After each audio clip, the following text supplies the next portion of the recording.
The message came at 3 in the morning, Earth time. Admiral Kim Tae was sleeping in his quarters aboard the United Earth flagship when his communication device began to flash red. Red meant emergency. Red meant something had gone very wrong. He sat up in his bed and pressed the button. The face of his second officer appeared on the small screen. She looked pale. Her hands were shaking. "Admiral, we have lost contact with Kepler-22b," she said. "The entire colony has gone dark." Tae felt his blood turn cold. Kepler-22b was home to 80,000 human colonists. It was one of humanity's most successful settlements outside the solar system. His younger sister, Yuna, lived there. She worked as a teacher at the colony's main school. "How long?" Tae asked. 6 hours. "We thought it was a communication failure at first, but we sent a probe." "Admiral, you need to see this." The screen changed. Tae saw images that would stay in his mind forever. The colony was destroyed. Buildings were burned to the ground. Bodies lay in the streets. Men, women, and children, all dead. The probe's camera moved slowly through the ruins, recording everything. Tae could not speak. He did not breathe. "We found a ship signature leaving the system," his officer continued. "It belongs to the Vorn Dominion." The Vorn. Tae knew them well. Everyone in the galaxy knew the Vorn. They were a predator species.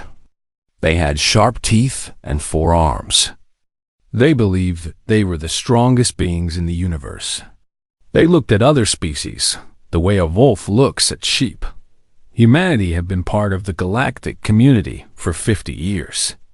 In that time, they had learned one simple truth. The galaxy was not a friendly place. There were over 1,000 different species, and most of them thought humans were weak, primitive, not worth protecting. But this was different. This was murder. This was the killing of 80,000 innocent people. Tae sent ships to Kepler-22b immediately. He went himself. He needed to see it with his own eyes. When he arrived, the smell of death was everywhere. His soldiers walked through the ruins in silence. Some of them cried. Others just stared with empty eyes. They collected the bodies one by one. They searched for survivors. They found none. On the 3rd day, a young soldier called for Tae. She had found something in the ruins of the school. Tae walked into the broken building. Desks were turned over. Windows were shattered. There were small bodies on the floor. Children who had been learning to read and write just days ago. The soldier pointed to a device under one of the desks. It was a personal recorder, the kind that people used to send messages to their families. Tae picked it up. He pressed play. His sister's face appeared on the screen. "Tae," Yuna said. Her voice was shaking. There was smoke behind her, screaming in the distance. "Tae, they came without warning. The Vorn, they are killing everyone. I sent a message to the Galactic Council. I begged them to send help. They did not answer." She paused. Tears were running down her face. "I tried to hide the children. I tried to keep them safe. But there are too many Vorn. They are everywhere." She looked at something off-screen. Her eyes went wide with fear. "Tae, I want you to know that I love you. Tell our parents I love them." "I am sorry I cannot." The recording ended. Tae held the device in his hands. He did not move for a long time. When he finally stood up, his face had changed. The sadness was still there, but something else had joined it. Something hard and cold. 3 days later, Fleet Commander Park Hana stood before the Galactic Council. The council chamber was enormous. It was located on a space station at the center of the galaxy. Representatives from over 1,000 species sat in floating seats arranged in a giant circle. Hana was a small woman, but she was not afraid. She had served in the Earth Fleet for 30 years. She had faced pirates, rebels, and hostile aliens. She had never backed down from anything. "Honored members of the council," she began, "I come before you today to report a crime. 13 days ago, the Vorn Dominion attacked the human colony on Kepler-22b. They killed every man, woman, and child. 80,000 people. Murdered without reason or warning." She pressed a button on her device. Images appeared on screens throughout the chamber. The burned buildings, the dead bodies, the crying soldiers. "This is what the Vorn did to our people," Hana continued. "We have ship signatures. We have weapon analysis. We have proof beyond any doubt. The Vorn committed this act of war against humanity. We ask the Council to deliver justice." The chamber was silent. 1,000 alien faces looked at the images. Some showed disgust. Some showed pity. Most showed nothing at all. The Vorn representative stood. He was large and muscular, with green skin and yellow eyes. His mouth was full of sharp teeth. He was smiling. "The humans were in Vorn territory," he said. "They were warned to leave. They did not listen. We removed them. They were colonists," Hana said. "Farmers, teachers, children. That world was given to humanity by the Council itself. It was legal territory. Territory that once belonged to the Vorn," the alien replied. "We took it back." Hana turned to the Council. "Will you allow this? Will you let the Vorn murder our people without consequence?" The silence continued. No species spoke in humanity's defense. The oldest and most powerful members of the Council looked away. They would not meet her eyes. Finally, the Council speaker rose. He was a Celestin, a species so old that they had traveled the stars when humans still lived in caves. "The Council has reviewed the evidence," the speaker said. "We find that humanity is not a protected species under galactic law. The Vorn Dominion acted within their traditional rights.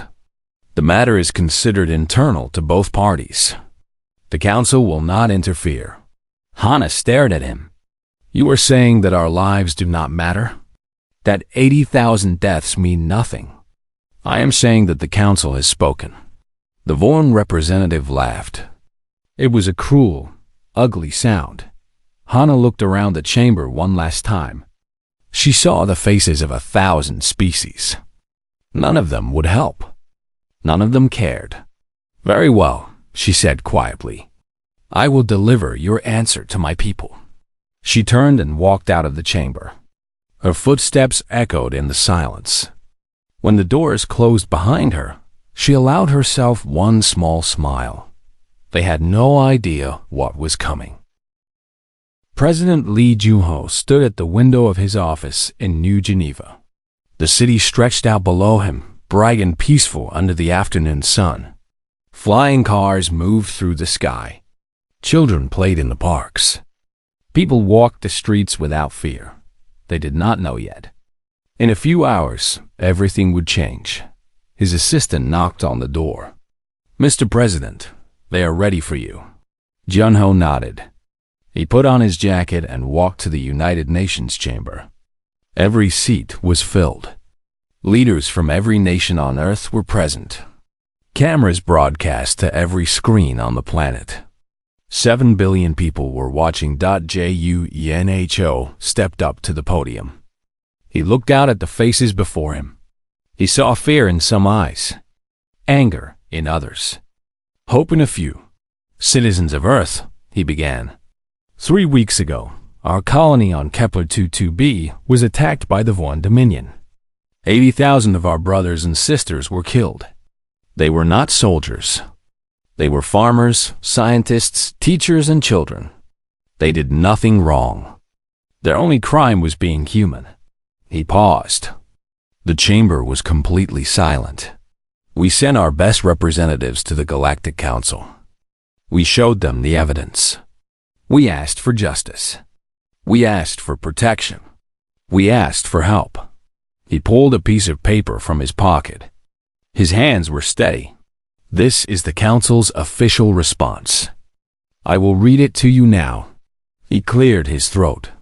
The Council has reviewed the evidence. We find that humanity is not a protected species under galactic law. The Vorn Dominion acted within their traditional rights. The matter is considered internal to both parties. The Council will not interfere. A wave of angry voices filled the chamber. People shouted and cursed. Some stood up from their seats. Junho raised his hand, and slowly the noise died down. They believe we are beneath their protection, he said.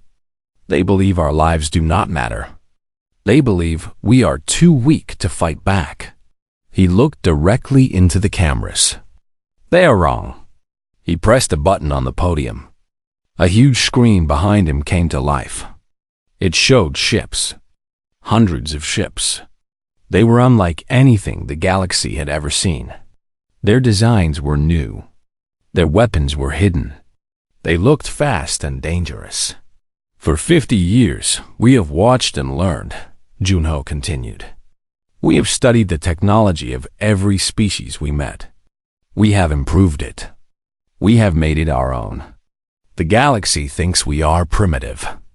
They have never seen what we can truly do. The screen changed again. It showed weapons being tested. Beams of light that cut through asteroid fields.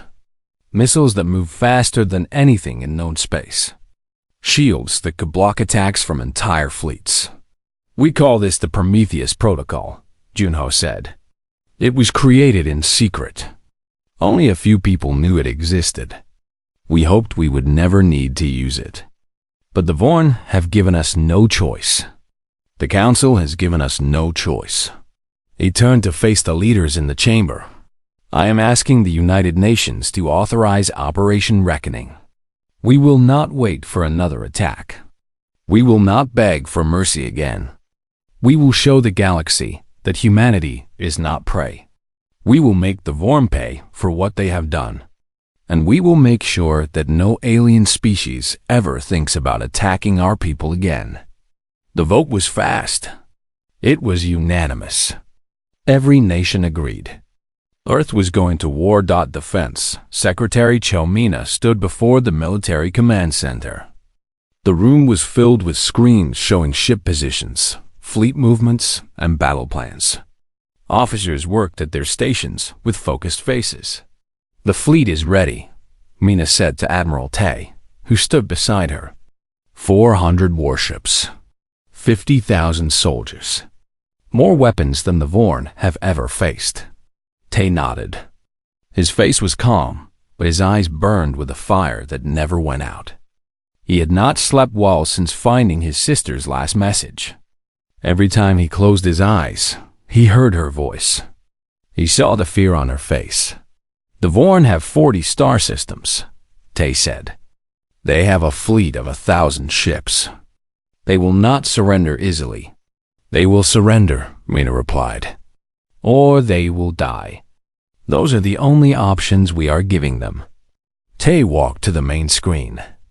It showed a map of Vorn space. Their home world was at the center, surrounded by colony worlds and military stations. We do not need to destroy everything, Tay said. We need to destroy enough. We need to make them understand that fighting us will cost them more than they can afford to pay. And if they keep fighting anyway. Tay turned to look at her. Then we destroy everything. The fleet launched from Earth orbit 1 week later. It was the largest military force humanity had ever assembled. Ships filled the sky like a river of steel and fire. People across the planet looked up and watched them go. Admiral Tay stood on the bridge of his flagship, the ESS Judgment. The ship was massive, over 2 kilometers long. It carried weapons that could crack a planet in half. It was the most powerful vessel ever built by human hands. Communications, Tay said. Open a channel to all frequencies. I want every inhabited system in the galaxy to hear this. Channel open, Admiral.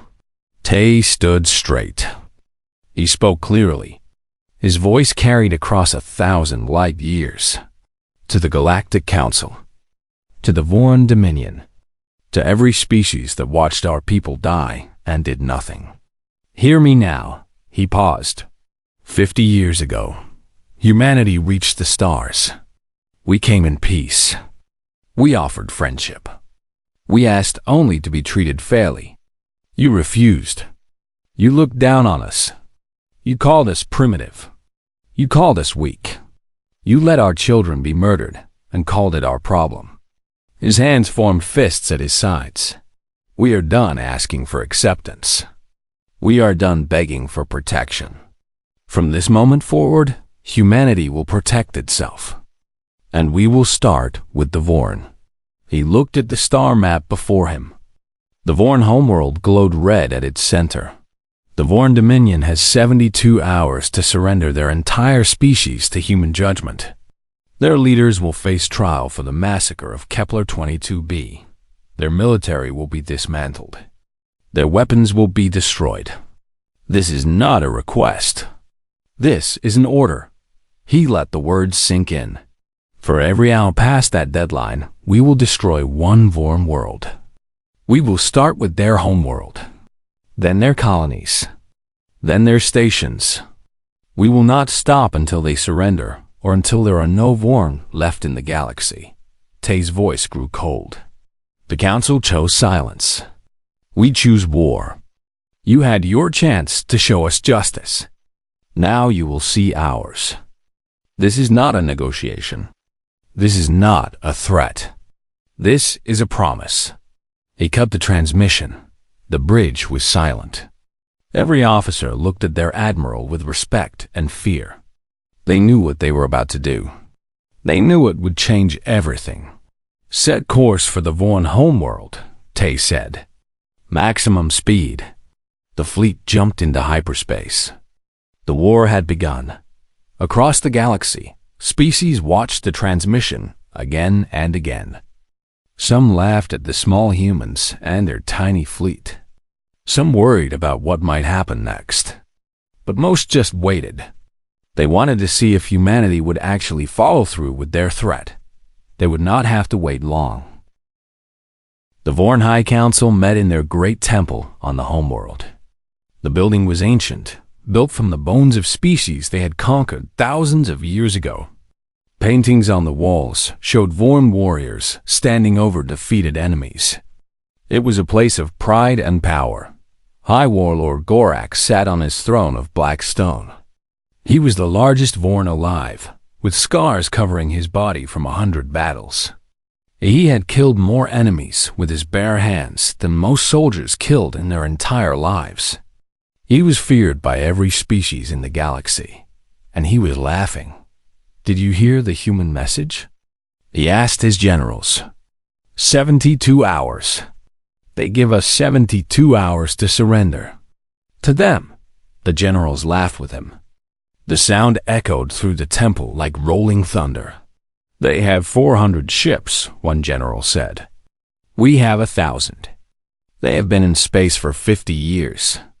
We have been in space for 10,000. They are insects threatening a storm. Should we even respond? Another general asked. Perhaps we should just ignore them. Let them fly around our space until they get tired and go home. Gorak smiled, showing his rows of sharp teeth. No, we will respond. We will meet them in battle and crush them completely. Then we will go to their homeworld and finish what we started on Kepler. There will be no more humans in the galaxy. They will be forgotten. The Vorn fleet assembled in orbit above their homeworld. 1,000 warships, each one battle-tested and deadly. Fighters filled the spaces between them like swarms of angry insects. It was the largest fleet the Vorn had ever gathered in one place. They waited. The 72 hours passed slowly. The Vorn watched their screens and laughed at the human deadline. They made jokes about how the humans would run away when they saw the Vorn fleet.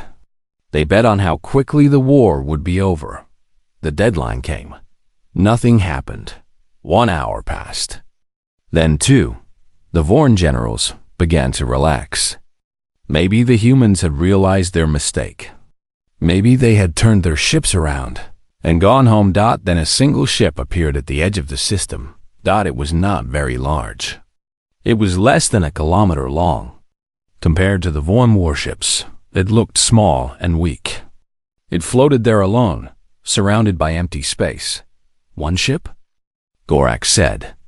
He could not believe his eyes. They send one ship? Perhaps it is a messenger, a general suggested. Maybe they want to negotiate after all. Or maybe they are surrendering, another general said. Perhaps they finally understand their place. Gorak studied the ship on his screen. There was something strange about it. Something about its shape that he did not like. Scan that vessel, he ordered. Tell me everything about it. The officers ran their scans. What they found made them stop and stare. Sir, one officer said, his voice shaking. The energy readings on that ship are impossible. We have never seen anything like it. There is more power in that single vessel than in our entire fleet combined. Before Gorax could respond, a message came through. A human face appeared on every screen in the Vorn system. It was a man in a military uniform. His name tag read Captain Kang Doyun. This is the ESS Remembrance, Doyun said. We are here to deliver humanity's response to your silence. Gorax grabbed the communicator. You dare come here with one ship? You dare threaten the Vorn Dominion? We will tear your vessel apart and use your bones for our temples. Dohyun did not react to the threat. His face remained calm and cold. You had 72 hours to surrender, he said. You chose to laugh instead. Now you will learn why that was a mistake. The remembrance began to move forward. As it did, something emerged from its front section. It looked like a long tube made of glowing metal. Energy began to build inside it. The glow grew brighter and brighter until it hurt to look at. All ships! Gorak screamed. Attack! Destroy that vessel! The Vorn fleet opened fire. 1,000 ships launched missiles and energy beams at the single human vessel. The space around the remembrance filled with explosions and fire. When the smoke cleared, the remembrance was undamaged. A perfect shield of blue energy surrounded it. The Vorn weapons had done nothing. Interesting, Doyun said. Is that all you have? The weapon on the remembrance finished charging. The tube glowed with the light of a captured star. Inside the ship, Dohyun pressed a single button. The stellar lance fired. A beam of pure white light shot from the remembrance and struck the Vorn homeworld. It was not an explosion. It was not like any weapon the galaxy had ever seen. The beam cut through the atmosphere like a knife through water. It reached the planet's surface and kept going. It went down, down, down, all the way to the core. The planet began to shake. Cracks appeared across its surface. Fire erupted from the wounds. The oceans boiled and evaporated. Mountains crumbled into dust. Cities that had stood for 10,000 years fell apart in seconds. The Vorn fleet watched in horror. They could not move. They could not speak. They could only stare as their homeworld died before their eyes. 6 hours later, the planet was gone. It had broken into pieces and scattered across space. 2 billion Vorn had lived on that world. Men, women, children, elders. All of them were dead. Captain Dohyun broadcast one final message. Hour 1, he said. The remembrance turned and disappeared into hyperspace. The Vorn fleet remained, floating among the debris of their homeworld. Their screams of grief and rage echoed through the empty void. On Earth, people watched the destruction in stunned silence. Some cheered. Some cried. Many felt sick. They had wanted justice, but this was something else. This was annihilation. President Junho addressed the planet that night. What we have done today was not easy, he said. It was not pleasant. We did not enjoy it, but it was necessary. The Vorn killed our people without mercy. They laughed at our grief. They thought we would accept it. They thought we would bow down and let them do it again. He paused. We are not the species they thought we were. We are humanity. We remember our dead. We protect our living. And we will never, ever be prey again. The Galactic Council called an emergency meeting. Species that had not spoken to each other in centuries sent representatives. They gathered in the great chamber and talked over each other in 100 different languages. Earth's ambassador, Shinjina, arrived alone. She walked into the chamber as if she owned it. She was not tall, but she carried herself like a giant. The council speaker, the old Celestin called Orin, raised his hand for silence. Ambassador Gina, he said, what your species has done is barbaric. You have destroyed an entire world. You have killed billions. This is not justice. This is murder on a scale the galaxy has never seen. The Vorn killed 80,000 of our people, Gina replied. You did nothing. Two wrongs do not make a right. You must stop this madness. We must do nothing, Gina interrupted. You had 50 years to protect us. You had one chance to deliver justice. You chose silence.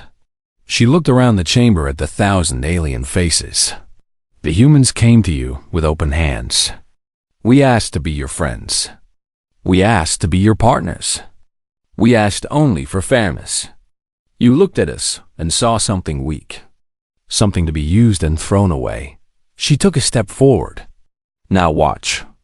Watch what happens when you ignore the wolves sleeping among your sheep. She turned and walked toward the exit. Ambassador, Orin called after her. We demand you stop this war.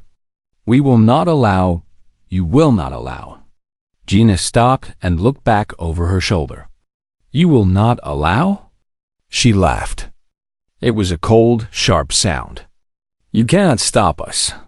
None of you can. And deep down, you all know it. That is why you are really afraid. She walked out. The doors closed behind her. The council chamber erupted into chaos.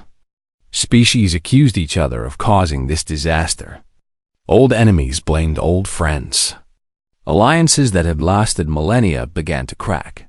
And somewhere in the darkness of space, the human fleet moved toward its next target. The deadline continued to count down. The Vorn had already lost one world. 11 more were waiting. The second Vorn world fell 6 hours after the first. It was a military colony called Iron Gate. 300 million soldiers lived there. They had the best weapons in the Vorn Empire. They believed they were unbeatable. The ESS Judgment arrived with a battle group of 50 ships. Admiral Tay gave the Vorn one chance to surrender. They refused. They launched every ship they had against the humans. The battle lasted 2 hours. When it was over, the Vorn fleet was destroyed. Not damaged. Not scattered. Destroyed. Every single ship was turned into burning metal and floating bodies. The human fleet did not lose a single vessel. Then the Stellar Lance fired again. Iron Gate cracked apart and died. Hour 12. Admiral Tay broadcast to the galaxy that the third world fell at hour 18. The fourth at hour 24. The fifth, sixth, and seventh fell in rapid succession after that. Each time, the humans offered surrender. Each time, the Vorn refused. Each time, another world burned. The galaxy watched in horror. Species that had ignored humanity for 50 years now stared at their screens with wide eyes. They could not believe what they were seeing. These were not the weak primitives they remembered. These were monsters wearing human skin. By hour 30, 12 Vorn worlds were gone. 8 billion Vorn had died. Their mighty empire, which had terrorized the galaxy for 10,000 years, was collapsing like a house made of sand. Lieutenant Commander Beek Suho stood in the cargo bay of a stealth ship. Around him were 50 of Earth's best soldiers. They wore black armor and carried weapons that could cut through steel like paper. They were the tip of the spear. "Listen up," Suho said. "Our target is the Vorn command station orbiting their last major colony. High Warlord Gorax is there with what remains of his generals. Our mission is simple. We go in, we capture Gorax alive, and we bring him back to face justice. And if he resists?" One soldier asked. Suao smiled. "Then we hurt him first, but we bring him back alive. The Admiral wants the galaxy to see him stand trial." The stealth ship moved through Vorn space without being detected. Human technology had advanced far beyond anything the galaxy understood. The Vorn sensors could not see them. Their weapons could not touch them. They were ghosts floating through enemy territory. The command station was massive. It was built like a fortress with thick walls and heavy guns. Thousands of Vorn soldiers patrolled its hallways. It was supposed to be unbreakable. Suho's team broke it in 40 minutes. They cut through the hull with plasma torches. They moved through the corridors like shadows, taking down guards before they could even raise an alarm. They used flash grenades and smoke bombs and nerve agents. The Vorn fell by the dozens. Gorax was in his command center when the doors exploded inward. He grabbed his weapon and fired at the smoke, but the humans were already inside. They moved too fast. They hit too hard. His guards died around him in seconds. A hand grabbed Gorax's throat and slammed him against the wall. He found himself staring into the eyes of a human soldier. The human was half his size, but his grip was like iron. "High Warlord Gorax," Suho said. "By order of the United Earth Government, you are under arrest for crimes against humanity. You will stand trial. You will face judgment, and the galaxy will watch." Gorax spit in his face. "You think this will save you? You think destroying my people will make you safe? There are others in the galaxy who are stronger than the Vorn. They will come for you." "They will?" Suho slammed him against the wall again. "They are welcome to try." The execution was broadcast live across the entire galaxy. Every species with a communication device watched as High Warlord Gorax was brought before a human court. The evidence was presented. The testimonies were given. The verdict was delivered. Guilty on all counts. President Junho himself gave the order. The execution was quick and clean. A single shot. The most feared warlord in the galaxy fell dead at the hands of a human soldier. When it was over, Junho spoke to the watching galaxy. "This is not revenge," he said. "This is justice. The kind of justice that the Galactic Council refused to give us. The kind of justice that every species deserves, but so few receive." He paused. "To any who think about attacking humanity in the future, remember this moment. Remember what we did to the Vorn, and remember that we showed them more mercy than they showed us. Our people died screaming. Their warlord died quickly. Consider that a kindness." 3 days after the execution, a delegation from the Celestine Collective arrived at Earth. Elderoran himself led the group. He was the oldest living being in the known galaxy. He had watched empires rise and fall for over 100,000 years. Nothing surprised him anymore. Until now. He stood before President Junho in the meeting hall. His ancient eyes studied the human leader. "You must stop," Aran said. "You have proven your point. The Vorn are broken. Their empire is finished. But if you continue, you will destabilize the entire galaxy. 10,000 years of order will collapse." Junho leaned forward in his chair. "Your order allowed the murder of 80,000 of my people. Your order watched and did nothing. Your order protected the Vorn while they slaughtered our children. The Council has rules, laws, traditions that have... Your traditions are worth nothing," Junho interrupted. "Your laws protected the guilty and abandoned the innocent. Your rules let monsters kill and call it their right." He stood up and walked toward Aran. Let me tell you about human history, Elder. For thousands of years, we killed each other. We fought wars over land, over resources, over ideas. We committed terrible crimes against our own species. We know what evil looks like because we have been evil ourselves. He stopped directly in front of the ancient alien. But we also learned. We learned that evil must be opposed. We learned that silence in the face of murder is the same as holding the knife. We learned that the only thing necessary for evil to win is for good people to do nothing. Oren stared at him. What do you want? What will make you stop? The Galactic Council is dead, Junho said. It died the moment you refused to help our people. We will build something new, something better, and any species that wants to survive will join us. Oren was silent for a long moment. Then he nodded slowly. The Celestin Collective will withdraw from the Council, he said. We will recognize Earth as a sovereign power. We will not stand against you. That is a start. Within 1 week, 12 more species announced their withdrawal from the Galactic Council. Then 20 more. Then 50. The 1,000-year institution was crumbling faster than anyone thought possible. The remaining, Vorn surrendered unconditionally. 3 billion survivors on scattered colonies submitted to human authority. They gave up their weapons. They gave up their leaders. They gave up their pride. Admiral Tay accepted their surrender personally.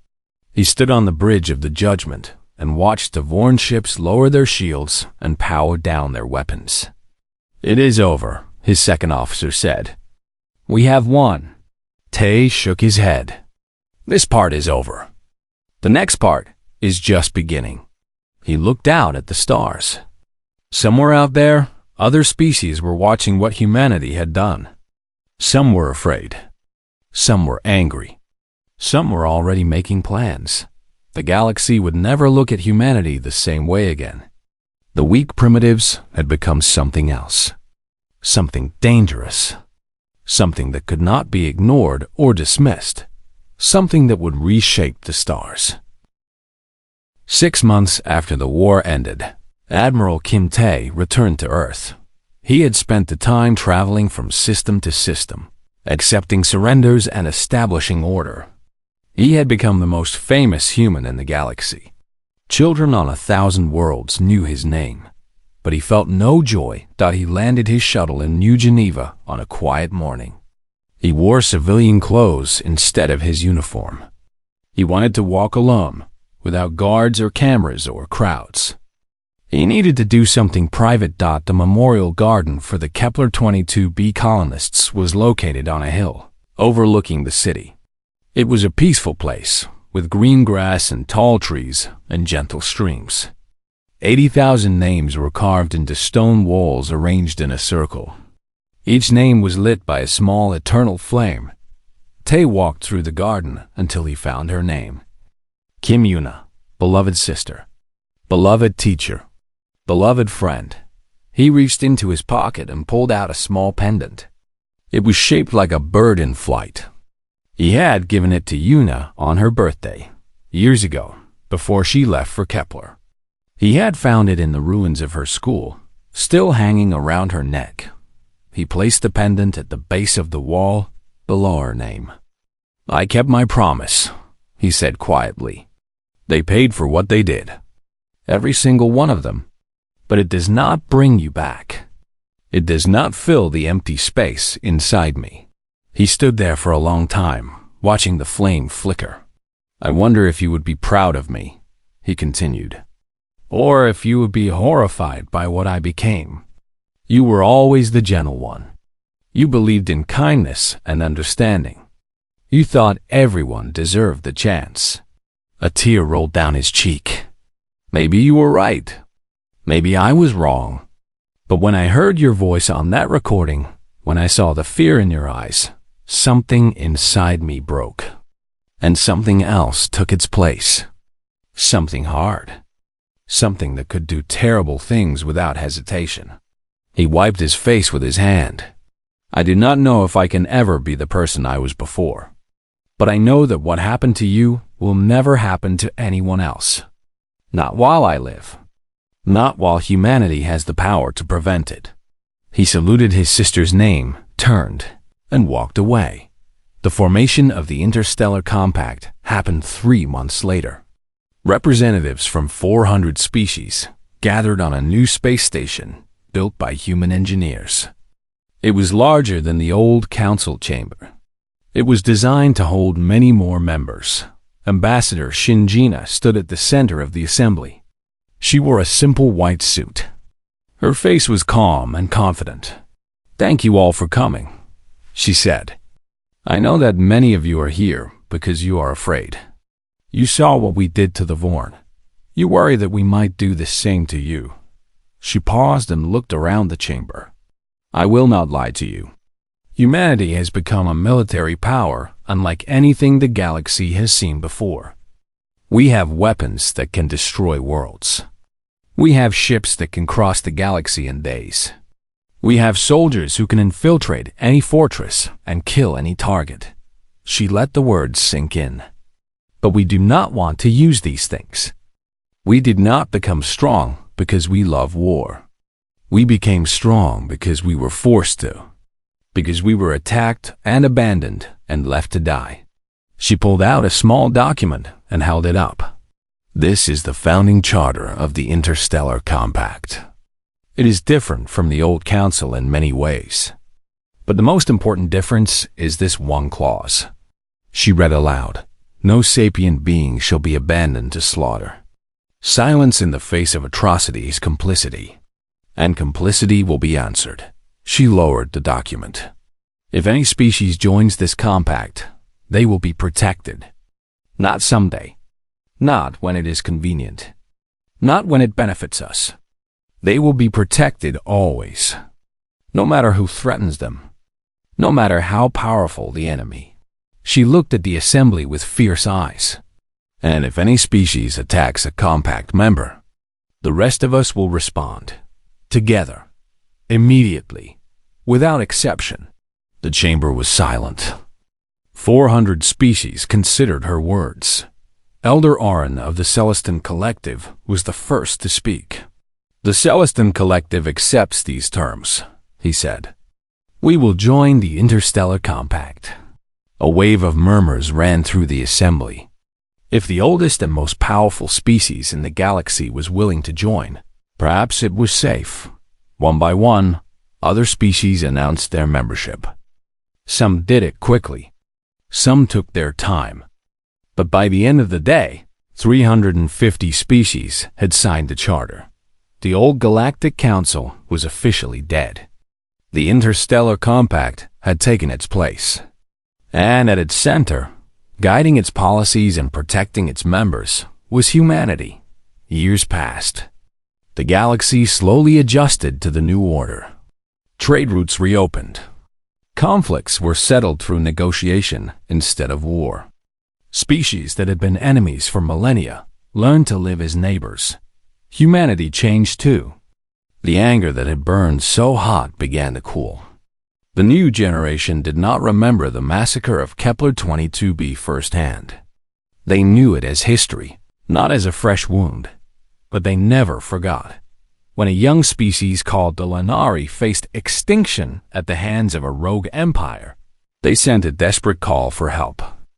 Their planet was being invaded. Their cities were burning. Their people were dying by the millions. The old council would have debated for months. They would have weighed the political consequences. They would have found reasons to stay silent. The Interstellar Compact responded in hours. A human fleet appeared in Lanari space like an avenging army. It was led by an old ship with a new commander. The ESS Remembrance, now captained by a young woman named Beek Selmy, cut through the enemy lines like a knife. Behind her came ships from 100 different species. Celestin carriers, Kren battlecruisers, even vessels from the reformed Vorn, who had learned to fight alongside humans instead of against them. The battle was short and brutal. The rogue empire was crushed. Their invasion force was scattered. Their leaders were captured and brought to justice. The Linari survivors gathered in the ruins of their capital city to thank their rescuers. They had expected no help. They had prepared to die. Instead, they had been saved. Admiral Tay was there.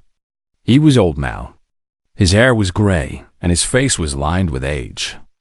But his eyes still held that same fire from long ago. The Linari leader approached him with tears streaming down her face. "Why?" she asked. "Why did you come? We are a small species. We have nothing to offer you. We could not even defend ourselves. Why would the great human fleet risk themselves for us?" Tay looked at her for a long moment. He thought about his sister. He thought about Kepler 22b. He thought about the silence that had nearly destroyed his people, because no one should ever face the darkness alone. He said that the Linari leader did not understand at first. But slowly, as the words settled in her mind, she began to weep harder. They were not tears of sadness. They were tears of relief.